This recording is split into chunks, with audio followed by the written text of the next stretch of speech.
Hola, ¿qué tal amigos? ¿Cómo están? Bienvenidos a Misterios al Atardecer, con un tanto de retraso, o un bastante de retraso, porque he tenido que venir desde el otro extremo de Lima Metropolitana, si les contara, pero la espera no ha sido en vano porque hemos puesto algo de buena música al inicio de Elemento Nacional y además porque tenemos un invitado directamente desde España, ni más ni menos. Se trata de José Antonio Caravaca. ¿Cómo estás, José Antonio? Hola Fernando, ¿qué tal? Bien, aquí en la emisora, saliendo con algo de retraso, pero bueno, me imagino que es parte de la distorsión, en este caso aplicada a los programas en vivo que siempre nos traen esas cosas. Más bien, muchas gracias por la deferencia de estar hasta estas horas, por allá ya deben ser cerca de las 3 de la mañana. Sí, ya aquí estamos en plena madrugada. Sí, así es. José Antonio, si bien ya hemos estado en un anterior programa, pues la razón por la cual yo te estoy llamando ahora es porque estás anunciando a través de tus redes sociales que vas a sacar un nuevo libro en el cual vas a profundizar sobre tu teoría de la distorsión aplicada a cómo comprendemos lo que comúnmente se denomina fenómeno ovni, además de otros fenómenos y anomalías que se nos presentan en la vida y el mundo. Primero, para quienes no la conozcan, si bien como digo ya lo hemos tratado hace bastantes meses en el programa, ¿podrías hacer un resumen de lo que es la teoría de la distorsión que tú propones? Y ya después entramos en lo que trataría este libro, que va por definir el agente externo. Pero primero la teoría de la distorsión. ¿Qué es lo que nos propone, amigo José Antonio? Hay que decir que la teoría de la distorsión, al contrario de otros planteamientos que se han ofrecido a lo largo del tiempo para intentar explicar el fenómeno ovni, no parte tanto de intentar desvelar qué puede provocar este tipo de fenómenos, sino desgranar cuál es su modus operandi. De hecho, lo que presta mayor atención la teoría de la distorsión son en los encuentros cercanos con ovnis, los aterrizajes de estos objetos y la visión y contacto con sus ocupantes, que son los informes, son los sucesos que tienen mayor información y a su vez el mayor índice de extrañeza de todo lo que nos ofrece el paradigma ufológico. Y la distorsión lo que plantea es que lo observado está estrechamente relacionado con los observadores. Por eso existe tanta casuística diferente una de otra, y cada evento, cada episodio ufológico ofrece nuevos elementos estéticos, incluso narrativos, que no tienen nada que ver con algo que se haya producido anteriormente, lo que indicaría que sea lo que sea el fenómeno ovni, en esta modalidad, en los encuentros cercanos, se está produciendo, se está manifestando a través de la información inconsciente de cada individuo. Hay una interacción entre el fenómeno y los observadores para que lo que se vea, para que la escena recreada tenga una serie de componentes y de elementos que son parte de los propios sujetos que lo experimentan. Por eso los investigadores, los ufólogos, han sido incapaces de conectar varios sucesos, porque prácticamente existe un tipo de platillo volante y de ocupante por cada persona que denuncia este tipo de experiencia. Y la distorsión, pues lo que, para resumir, lo que defiende es que lo observado está en estrecha relación con los observadores, y que no se trataría tanto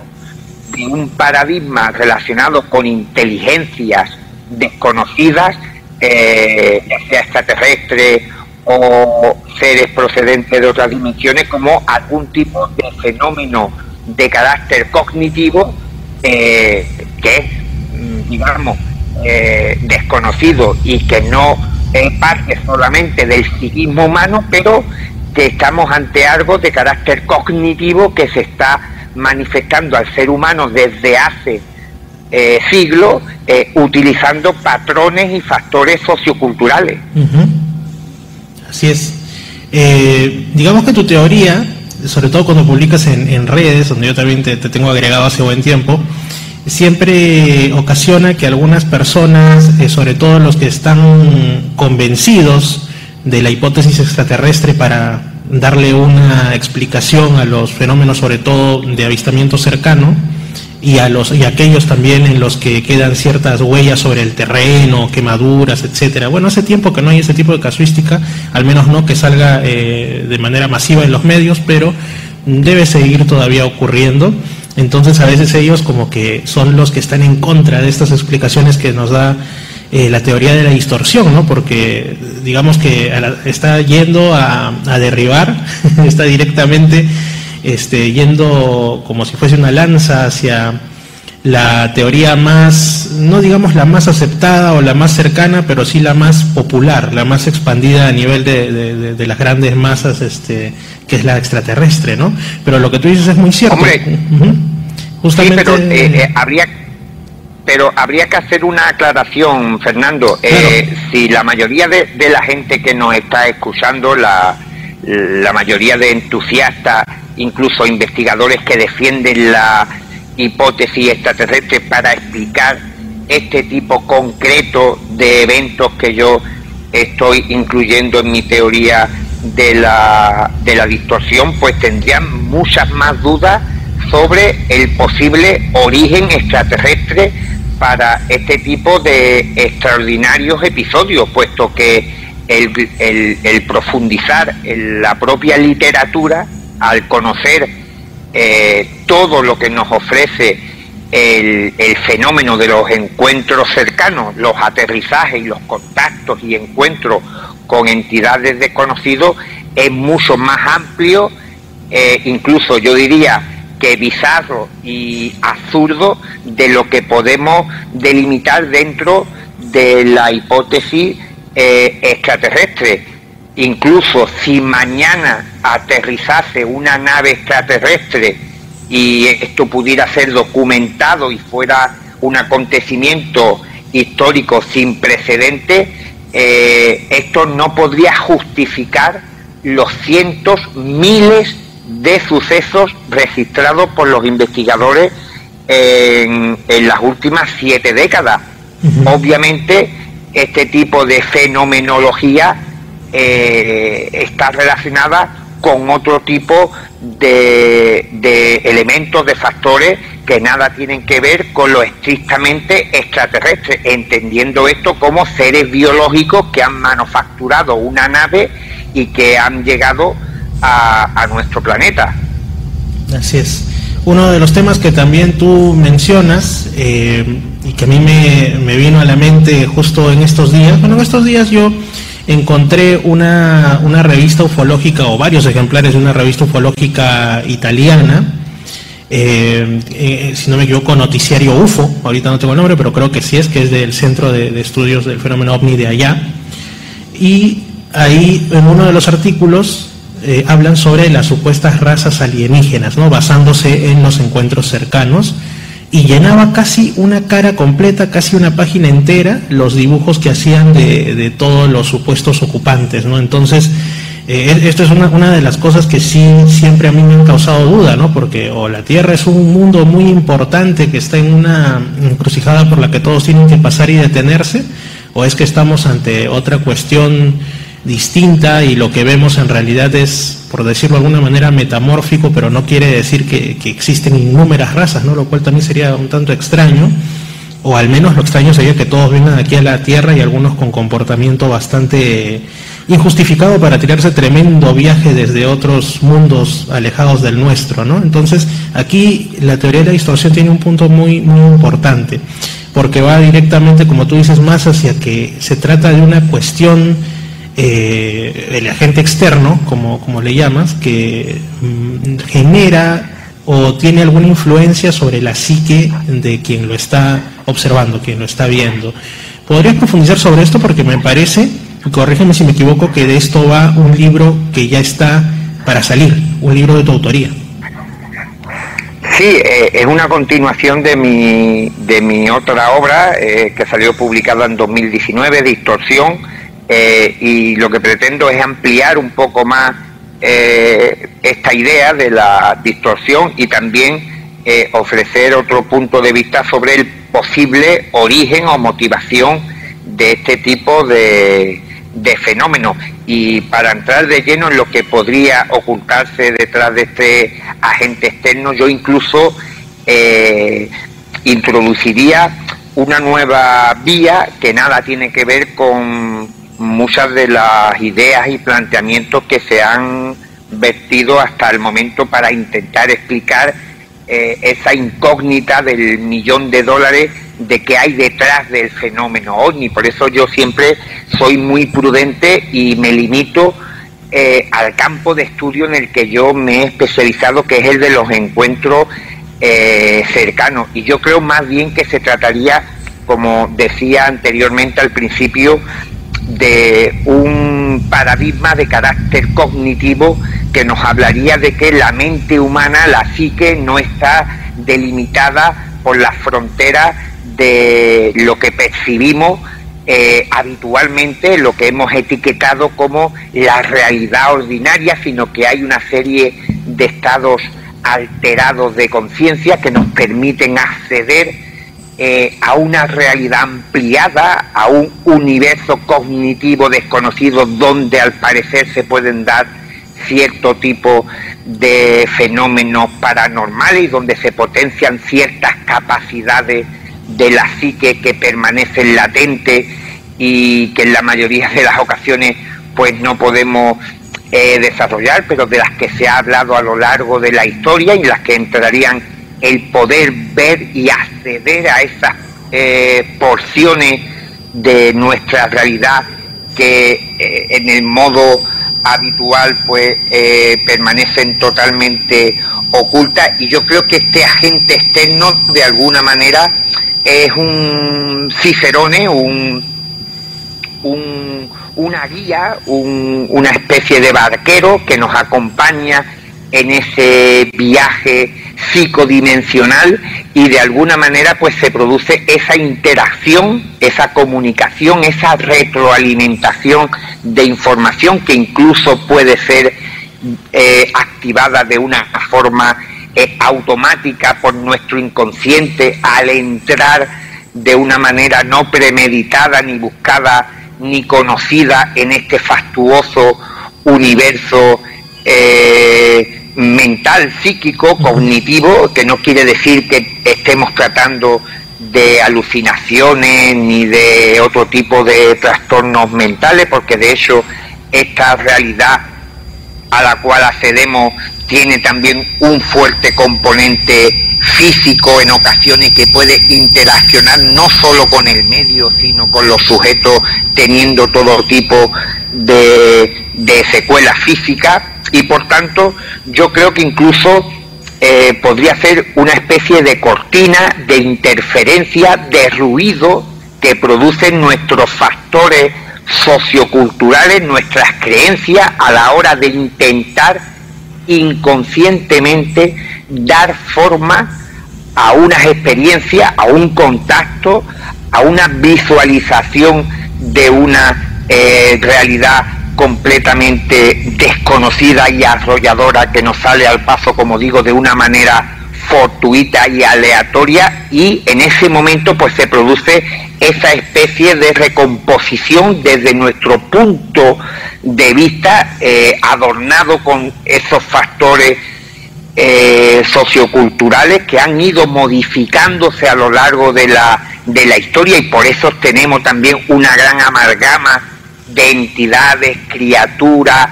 seres y entidades de todo índole que han acompañado al ser humano,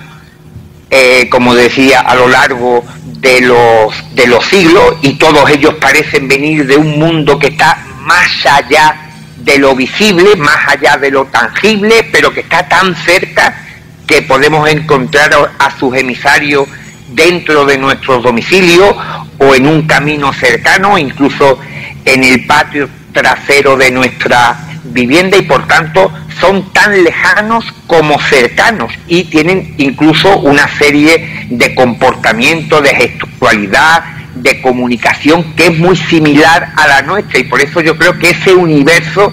se adapta se retroalimenta de las creencias de los potenciales testigos para conformar una suerte de escenografía donde tiene cabida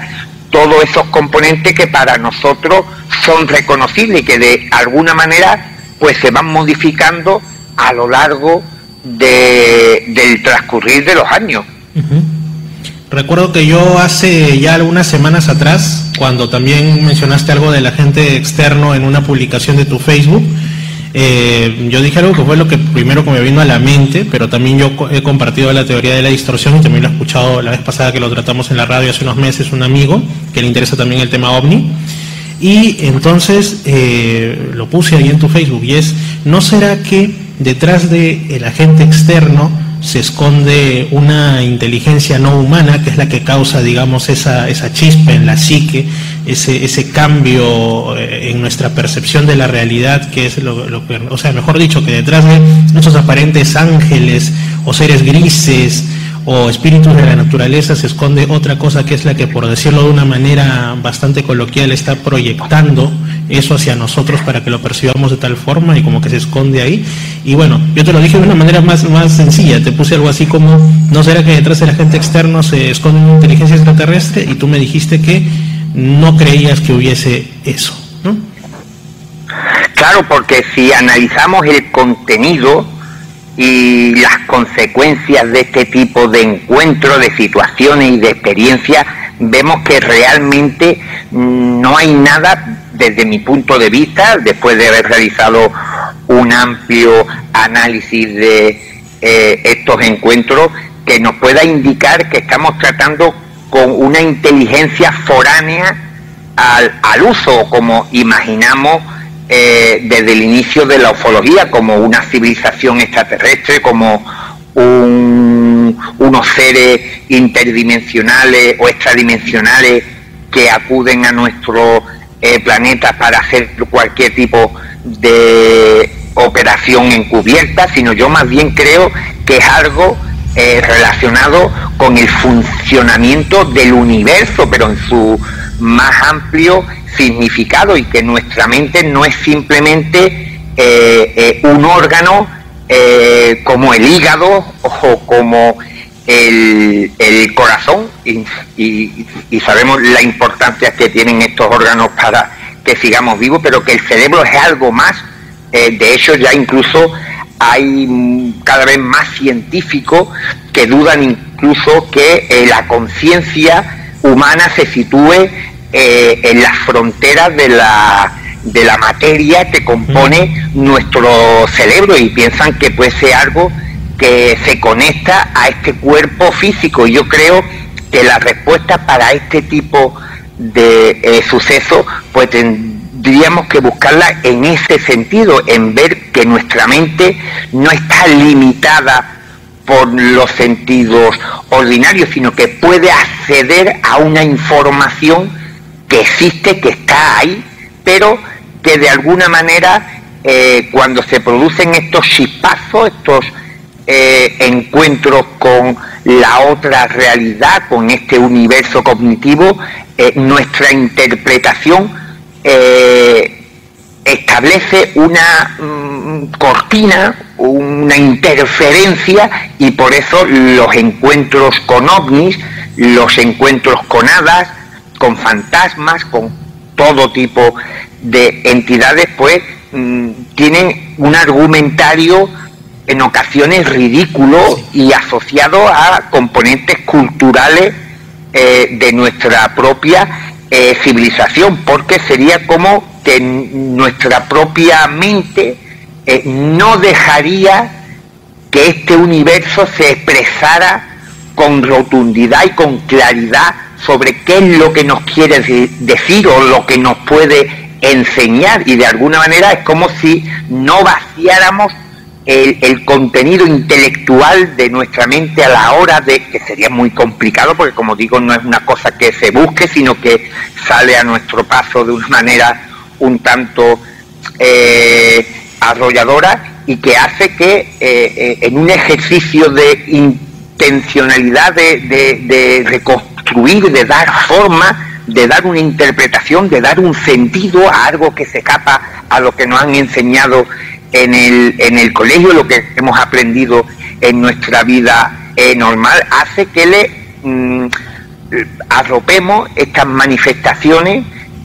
con distintas etiquetas, porque de hecho las creencias sobrenaturales, en las que yo incluiría incluso las ufológicas, las relacionadas con la existencia de vida extraterrestre, no dejan de ser factores culturales, creencias, y por tanto estarían ahí latentes en el inconsciente de los individuos en el momento en que se producen estos conatos de contacto, y en esos ejercicios de retroalimentación con el paradigma pues darían luz a una escenografía que no representa la verdadera esencia de este paradigma, pero que sí en ocasiones se filtra algo, y son los testigos que han podido acceder al núcleo, al origen de estas manifestaciones, y por eso hay algunos individuos que han podido acceder a información del futuro, han tenido un desarrollo de su propio intelecto, de sus propias capacidades, y han tenido ahí una serie de factores relacionados sobre todo con el potenciar estas facultades que parece que están latentes en nuestra mente. Me quedo con un par de cosas entre las que has dicho, porque han quedado resonando en mi mente, en mi memoria temporal de estos últimos minutos, que son el universo intentando decirnos algo o intentando comunicarse, y el tema de que la mente sería prácticamente como un filtro, un tamiz que le impediría al universo que nos muestre eso. No sé si es una forma de decirlo o si realmente estás planteando que quizá el universo tenga alguna forma de conciencia y que quiera comunicarse con nosotros. Probablemente existe una guía de instrucciones de cómo funciona el universo, de lo que es la realidad, y nosotros tenemos una llave para acceder a este manual, a esta especie de Siri, de guía oculta, que nos puede mostrar ciertas facetas de este universo, de esta realidad, pero incluso de hasta dónde puede llegar nuestra mente, y quizás la forma que nuestra civilización occidental está intentando decodificar el funcionamiento de lo que nos rodea a través de dos instrumentos básicos, que serían el microscopio para observar lo más minúsculo, hasta el telescopio para observar lo más lejano, quizás no sea la manera más eficaz, o digamos que no es la única manera que existe para abordar el desciframiento de lo que es la vida, de lo que es el universo. Y yo creo que hay otras maneras, otros métodos de acceder a una información que puede estar flotando, puede estar latente ahí como una onda de radio, y que nuestra mente tiene incorporada una antena que es capaz de no solo captar esta señal, sino de acceder a su mensaje. Pero el desconocimiento de que esto existe, de cómo se puede coger esa señal y extraer su información vital, hace que esa información se vea nublada, se vea enturbiada, se vea interferida por el propio contenido que existe en nuestra mente. Cuando tú hablas de acceder a una información, me hace recordar dos cosas. Primero, a estos planteamientos orientalistas o esotéricos que hablan de los famosos registros acásicos, y de algunas personas que de manera accidental o de manera mediante una preparación logran acceder a esa gran biblioteca etérea que habría de cada una de las cosas que ocurren en el universo, de manera digamos, más exacta o más inexacta, pero logran acceder a ella, ¿no? Y lo otro que me hace recordar es que justamente hace unos programas atrás estuve conversando con el psiquiatra investigador, que de hecho lo debes conocer, argentino, Néstor Berlanda, y él pues justamente lo que me comentaba es que su planteamiento, que también lo ha plasmado en varios libros, es el de que estos temas de las apariciones de ocupantes y fenómeno ovni, sobre todo también en los casos más cercanos, estaría más cerca, por ejemplo, del chamanismo, o estaría más cerca de las cuestiones así de este tinte, ¿no? De este tipo, en el sentido que la mente humana segregaría quizá algunas sustancias, hormonas, en fin, o entraría por algún hecho, digamos, ya sea de shock o por la circunstancia que fuese, a un estado alterado de conciencia o un estado particular de conciencia, creo que es el término que utilizó, y ahí lo que haría no sería una alucinación, sino la conciencia estaría más expandida y podría captar no otras realidades, sino aspectos de esta realidad que usualmente así en un día común y corriente, y el común de las personas también no lo puede observar, ¿no? Cuando escucho la teoría de la distorsión, lo uno con esto y me parece que hay una relación entre ambos planteamientos. No sé si voy por buen camino. Sí, vamos, de hecho,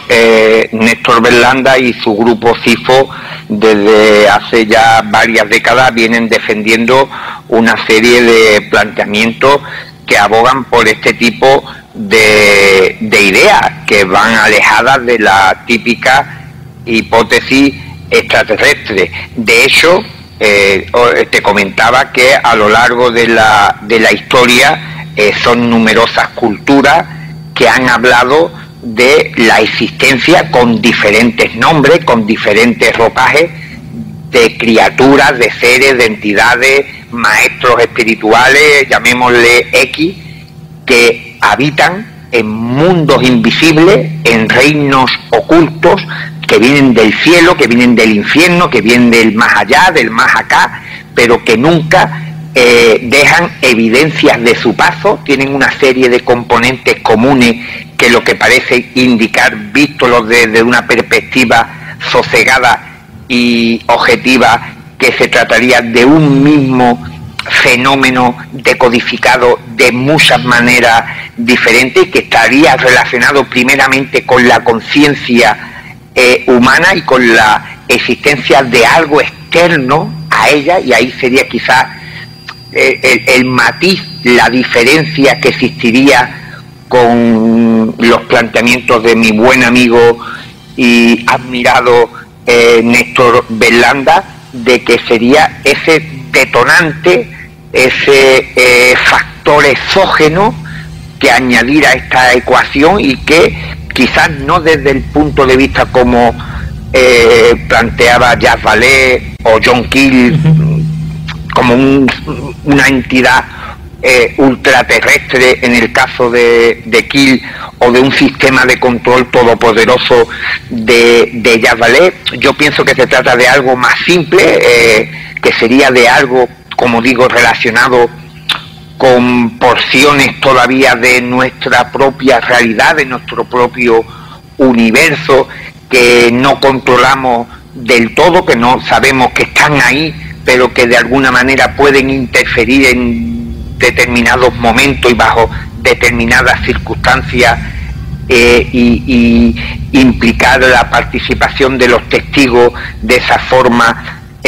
no premeditada, pero que, como digo, no consigue trasladar en la gran mayoría de ocasiones el verdadero contenido, la verdadera esencia de este universo, de esta realidad, porque, insisto, nuestros filtros culturales, nuestras etiquetas sobrenaturales a la hora de intentar dar forma a lo que puede haber detrás de lo que experimentamos, pero siempre desde el punto de vista humano, y por eso todos estos encuentros en todas sus diferentes facetas de lo forteano tienen tantas similitudes con lo humano, hace que no podamos acceder a la verdadera naturaleza y contenido de lo que nos quiere transmitir esta realidad. Uh-huh. ¿Y existirá quizá alguna manera de, no sé, de alguna forma de que podamos avistar qué hay más allá, qué hay, de qué se trata esta realidad que intenta mostrársenos, despojándonos de nuestros filtros culturales y verlo, digamos, de la manera más pura posible? ¿O estamos, por decirlo de alguna forma, condenados a siempre verlo a través de una distorsión de nuestra propia psique y nuestras propias creencias? Ahí estoy totalmente de acuerdo con Néstor Berlanda, con Juan Acevedo y con otros amigos del CIFO y con otros compañeros que han comentado que, por ejemplo, los chamanes,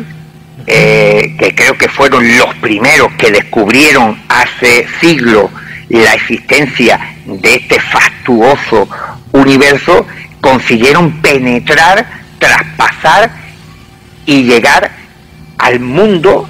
al universo, a la realidad donde habita este tipo de manifestaciones. Para que nos entendamos, no sería tanto un encuentro en nuestra parte del espejo como que los chamanes han conseguido traspasar este velo y llegar al otro lado de la niebla, uh-huh, al lugar donde habita y donde se encuentra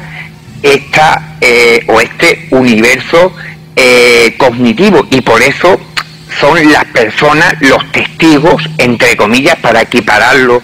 con lo que conocemos dentro del ámbito de la ufología, que mayor y mejor información han podido sacar de esta realidad. Por eso los chamanes en todas las culturas, en todas las civilizaciones donde se han desarrollado, pues eran respetados y eran consultados porque traían una información de cómo utilizar ciertas plantas curativas, qué terreno era mejor, por ejemplo, para las cosechas, en qué tiempo había que plantar determinada semilla, y parecían tener un conocimiento del medio. No estamos hablando de una fórmula para conseguir una máquina de energía infinita, sino que tenían un conocimiento de su entorno concedido a través de esas comunicaciones con esos emisarios que le salían al paso y que tenían otro tipo de ropaje, como animales totémicos, como seres de luz, como ancestros, como guías, y que sí, despojados de ese factor cultural, entre comillas, que ejerce como tapón, como ruido, como interferencia, pues sí parece que acceden a una serie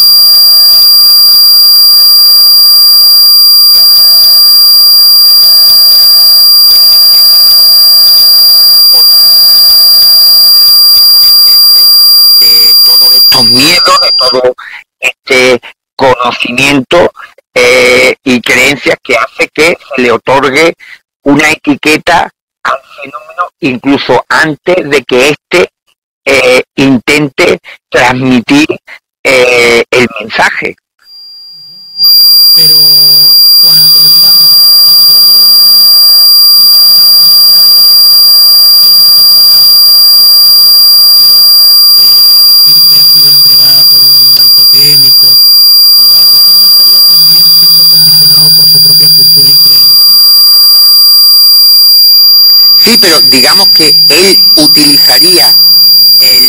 la figura del ancestro, del ser de luz, del animal totémico, como un simple peón para que sirviera de transmisor de la información, y en ese sentido no obstaculizaría el fondo de la cuestión. En nuestro caso, en el tema de la ufología, el peón muta en un ser extraterrestre cuya presentación nos consigue fascinar de tal manera que ya perdemos la noción de lo que nos pueda transmitir y ya nos quedamos anclados en esa escenografía tan visual, tan llamativa, tan colorida y espectacular que nos desvía del verdadero camino. Sí, nos solemos quedar más en la forma por su espectacularidad que ver el fondo. Eso es cierto, es más, digamos, el impacto que causa ver a un extraterrestre tan distinto, supuestamente. Claro, Fernando, fíjate que, por ejemplo, que la gran mayoría de eventos de encuentros cercanos, la escenografía, lo visual, está siempre muy, muy por encima del contenido narrativo, informativo que nos puedan transmitir estos supuestos extraterrestres. No hay una proporción entre la espectacularidad de lo que estamos viendo con el mensaje que se nos transmite. Hay ahí un desfase, una desproporción, que lo que parece indicar como si nuestra mente se estancara en lo que está viendo y no pudiera llegar más allá de esta iconografía. ¿Y qué podemos opinar de aquellos casos en los cuales quedan algunas huellas, como lo dije al inicio, algunos casos en los que, no sé, quedan quemaduras sobre el terreno o aparentes quemaduras sobre el terreno, o los famosos círculos de las cosechas, que muchos lo intentan ligar por ahí a que vieron luces o vieron seres y de pronto apareció esto, y que no todos podrían ser obra, digamos, de 3 o 4 bromistas, sino que obedecerían quizá algo más. Bueno, hay también quienes ya se van al extremo de creer que todo lo que ocurre en los campos de cereal es verdadero, pero hay algunos que realmente sorprenden, ¿no? Que, en pocas palabras, ¿qué nos dice la teoría de la distorsión respecto a estas aparentes huellas que deja el fenómeno? Bueno, lo primero que la teoría de la distorsión se hace preguntas, como por ejemplo, ¿por qué no encontramos huellas en todos los eventos de encuentros cercanos? ¿Por qué no hallamos quemaduras, marcas sobre el terreno y rastros en todos los aterrizajes de supuestas naves extraterrestres, cuando tenemos una serie de elementos, de factores muy similares de un episodio, de un incidente a otro, donde el terreno era favorable por su poca dureza para que se registrasen huellas,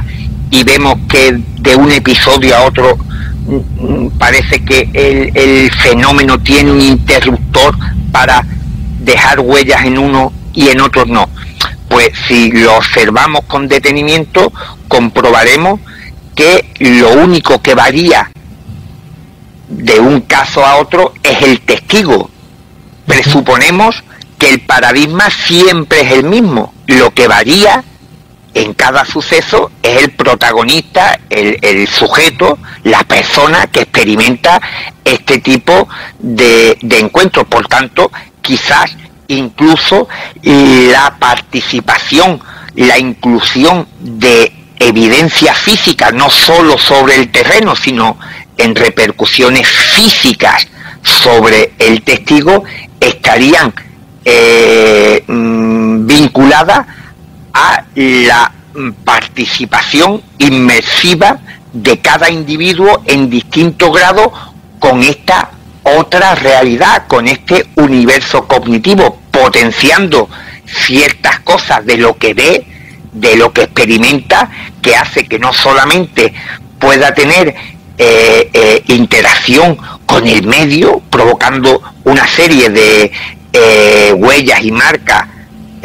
sobre la superficie, sino incluso sobre su propio organismo, porque también nos podíamos preguntar por qué hay casos donde un haz de luz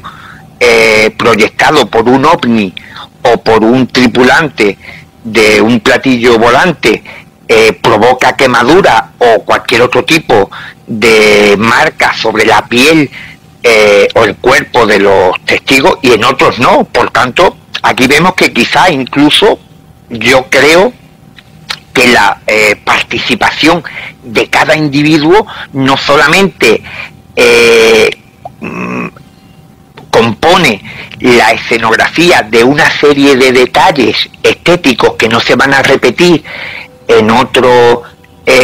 suceso ufológico, sino que también puede otorgar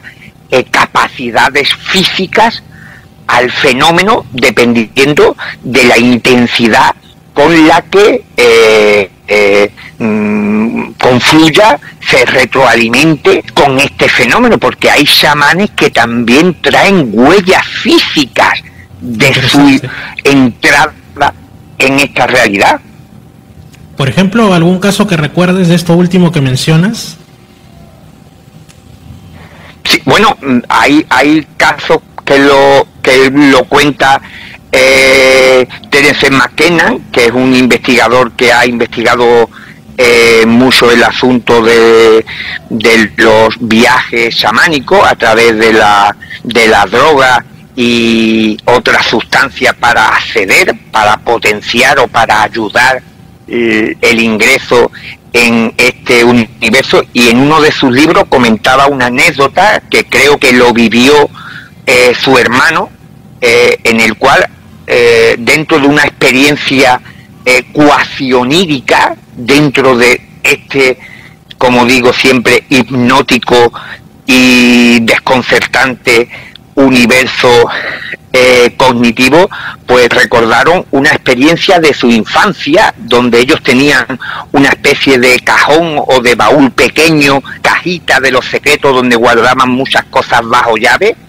y regresaron de esa visión, de ese contacto con la llave. Con la llave física. Con la llave física. Wow. O sea, sin palabras ante ello. No conocía casos de ese tipo, o quizás sí. Más conozco en realidad casos en los que en medio de estas experiencias se pierden objetos, que lo que se llaman aportes, o sea que aparecen objetos. Pero qué interesante. Hay gente... Sí, bueno, y sobre eso te podría hablar tanto Néstor como Juan Acevedo, que tienen una información fabulosa en ese sentido, donde los chamanes incluso tienen luchas con esos seres que le salen al paso, y traen marcas, traen arañazos similares a los que actualmente enmarcamos dentro del campo de las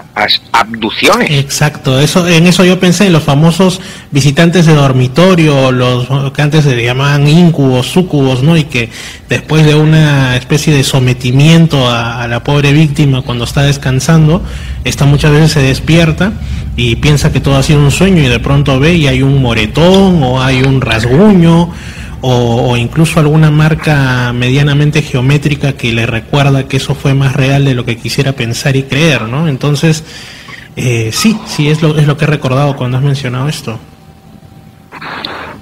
Sí, porque digamos que a lo largo de la historia se han recopilado una serie de extraordinarios eventos en los cuales una serie de entidades, de seres, de criaturas han invadido nuestro espacio más sacro, como es el dormitorio, para todo tipo de tropelía, y actualmente se han reactualizado, y nunca mejor dicho, bajo el epígrafe de lo extraterrestre, pero hace siglos tenían otro tipo de interpretación, desde lo demoníaco hasta los contactos con el más allá, con los ángeles, y por tanto si seguimos los patrones de la ufología clásica, pues tendríamos que admitir que desde hace 2000 años hay unos seres extraterrestres que están experimentando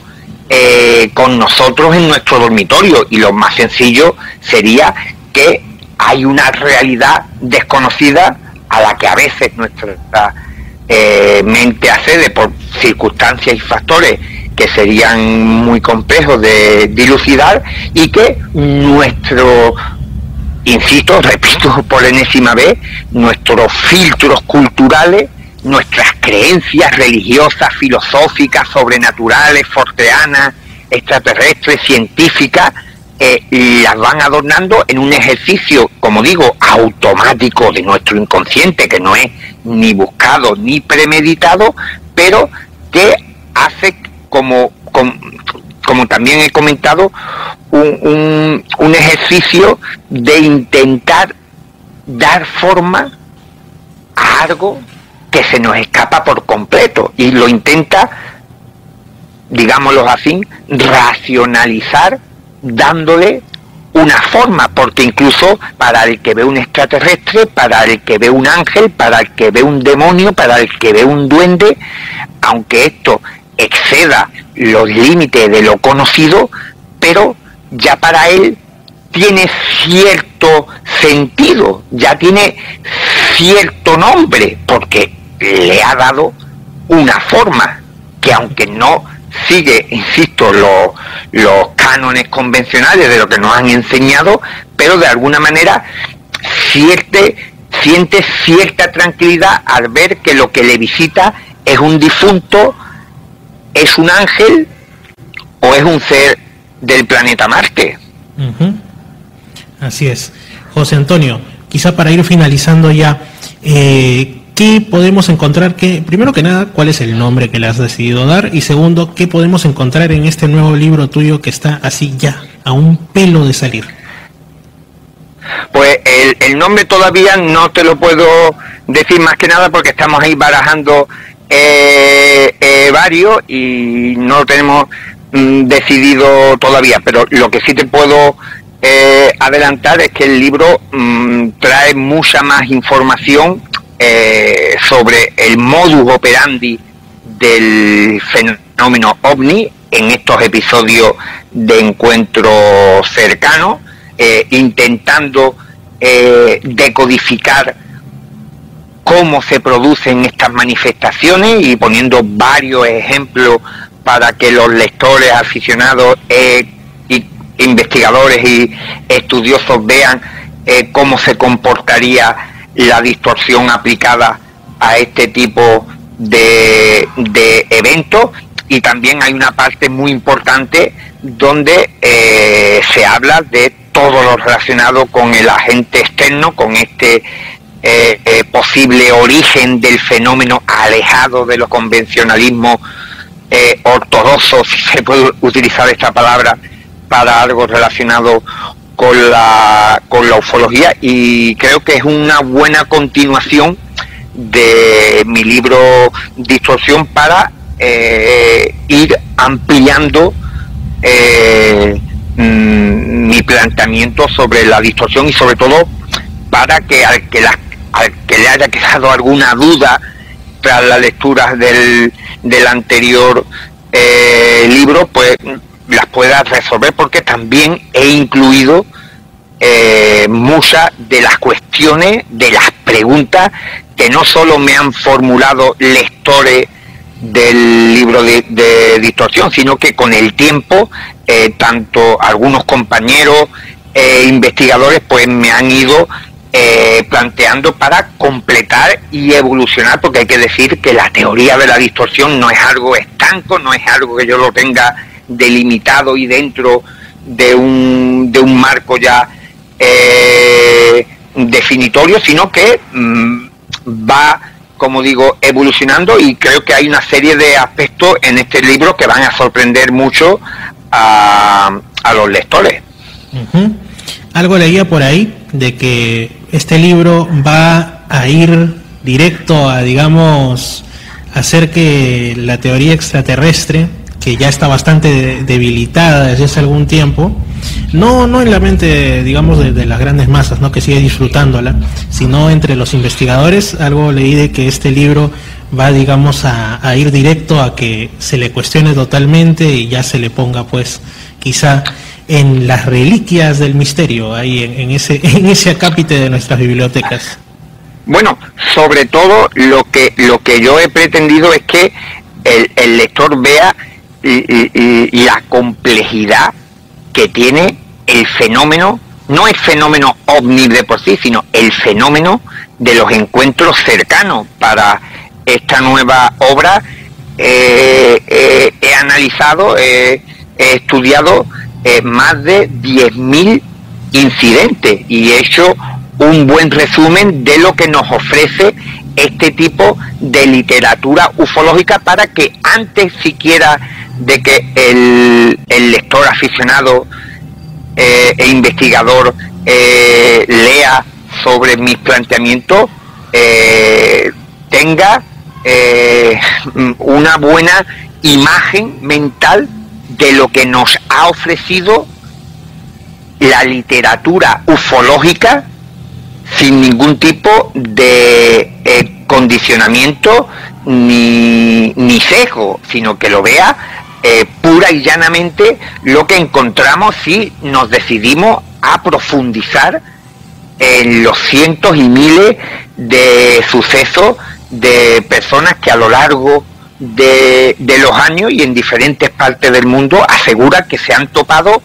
con un platillo volante y con sus ocupantes, y una vez que esto queda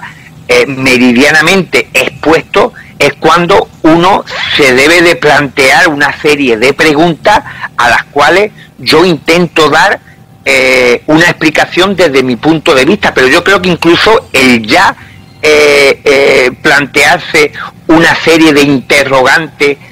a raíz de conocer lo que nos ofrece la casuística de los encuentros cercanos es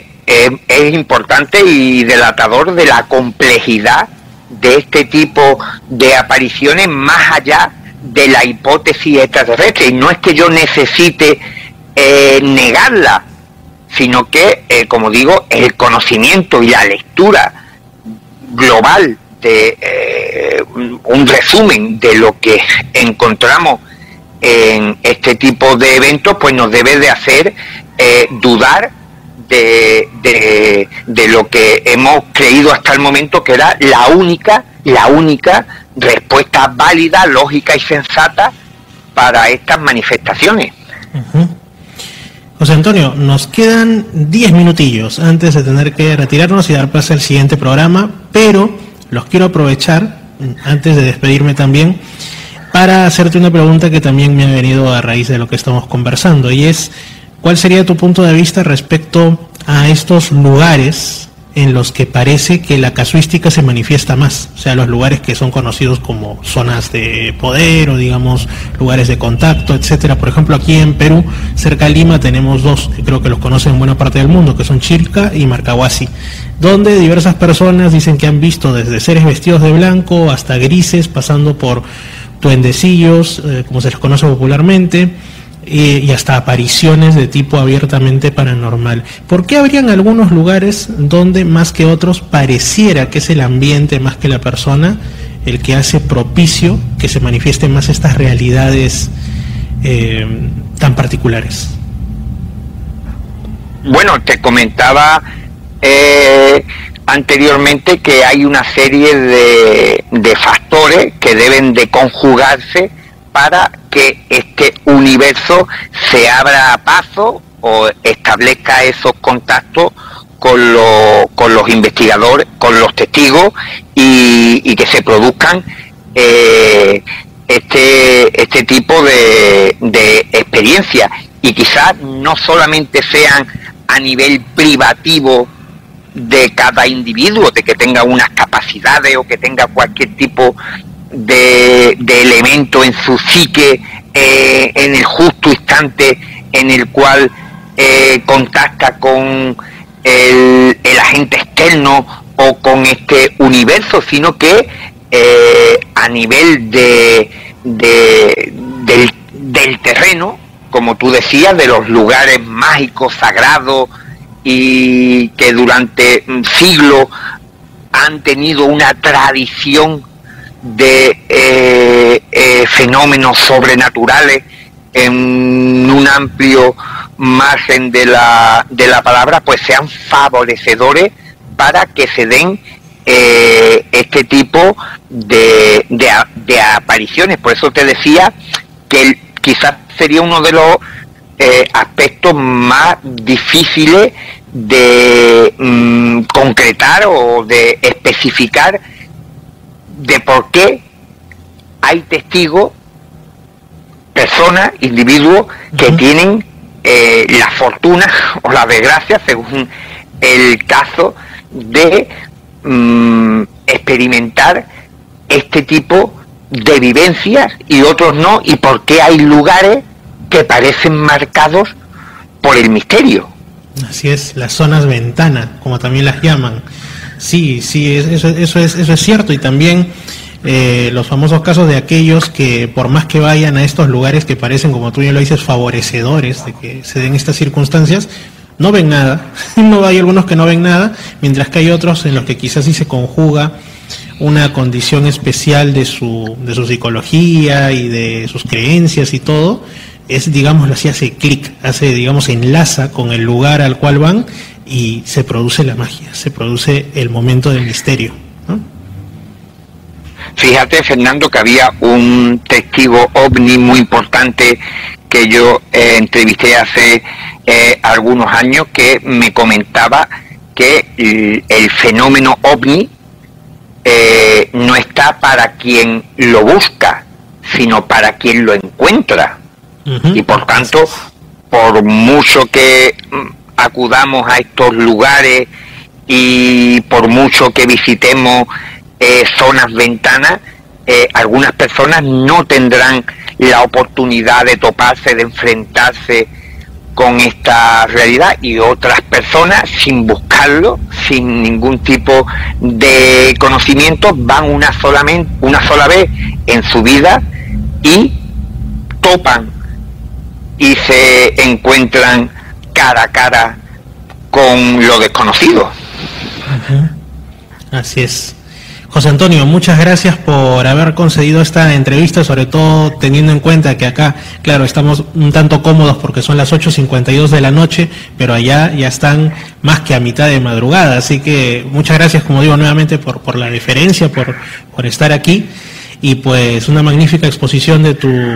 teoría de la distorsión, como siempre. Saludos hasta allá, hasta España, y muchos éxitos con el nuevo libro que ya se viene. Pues muchas gracias, bien hallado y encantado de acudir a tu programa, y un fuerte abrazo desde España para todos los que nos estén escuchando en estos momentos, y a los que lo harán una vez que cuelgues el programa en redes y en tu plataforma. Así es, de hecho que sí, en unas horas o a lo sumo en un par de días estará en mi canal de YouTube, Misterio Infinito Perú, para todos aquellos que quieran verlo o compartirlo también. Gracias, José Antonio, muy buenas noches, estamos en contacto. Buenas noches, buenas madrugadas. Buenas madrugadas para ti, así es. Amigos, ahora sí ya estamos al cerrar el programa, falta ya solo unos pocos minutos y me los tomo para pues contarles. El entrevistado ha sido, para quienes se hayan unido después de la presentación, José Antonio Caravaca, desde España, desde Jaén, quien nos ha hablado sobre una teoría que él tiene que es rompedora de, digamos, los esquemas que la mayoría se figura respecto al fenómeno ovni principalmente, pero también puede ser respecto a otras cuestiones que ocupan el denominado mundo del misterio, como lo paranormal o las apariciones de espíritus en la naturaleza, etcétera, que es la teoría de la distorsión. Él la ha explicado muy bien, es un tanto compleja, pero ya es la segunda vez que está en el programa, y para quienes hayan escuchado incompleto o para quienes no hayan estado hoy, pues este programa, como todos los anteriores y los que vengan, se cuelgan en Misterio Infinito Perú. Repito, Misterio Infinito Perú, que es mi canal de YouTube.